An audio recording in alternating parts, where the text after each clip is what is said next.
thonte. Në fakt, po na tregon ne dhe reagimi i OKB-s në këtë rast që mund të ketë edhe skenar të ndryshëm dhe ndihmat mund të shkojnë drejt Gazas, apo praktikisht është e pamundur?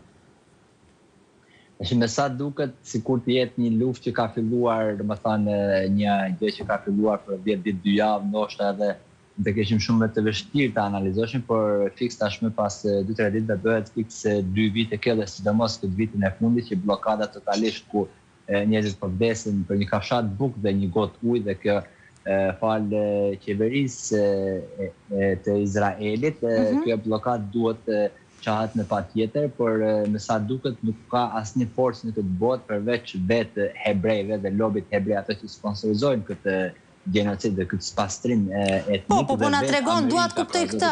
Jo, duat kuptoj këtë. Nuk dua analizën politike, po në fakt ka shanse në këto momente që flasim për mënyrën se si po shkon situata. Ka shanse që të shkojnë ndihmat drejt Gazas pavarësisht përpjekjeve për bllokadë? Jo. Jo, deri me tani asnjë ndihmë nuk po shkon dhe me sa duket, domethënë, pavarësisht se në Izrael sot është ditë, është festë e tyre zyrtare, por nesër do të shohim me gjërë, domethënë, të gjitha lajmet që do të raportohen nga apo edhe vetë prononcimet zyrtare të qeverisë. Tani, çfarë shqetësimesh krijojnë në vetvete tani këto arrestime? Se ka një situatë aty që ngërthen shumë shtete përmes shtetasve të ndryshëm të tyre. Për shembull, ka pasur qëndrime që dhe janë kritikuar nga qeveria italiane në këtë rast, e cila thoshte që nuk ban asnjë përgjegjësi për sa kohë nuk dëgjohen urdhrat e saj për të mos shkuar atje për sa i përket shtetasve të saj. Po ka shtete tjera që mund të kenë qasje të ndryshme.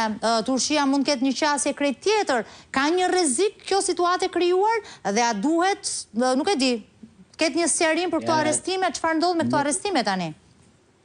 Në fakt, këto arrestimet, prononcimet zyrtare të Benjamin Netanyahu kanë qenë që ditën e nesër do të fillojnë procedura normale, por më përpara ka thënë Benjamin Netanyahu që nëse dikush mundohet të kthye bllokadën që kemi në shtet rrethimin, domethënë e Gazës, ne do ta çojmë në burgjet e terroristëve, por kjo në fakt me sa duket nuk është ashtu, apo nga që është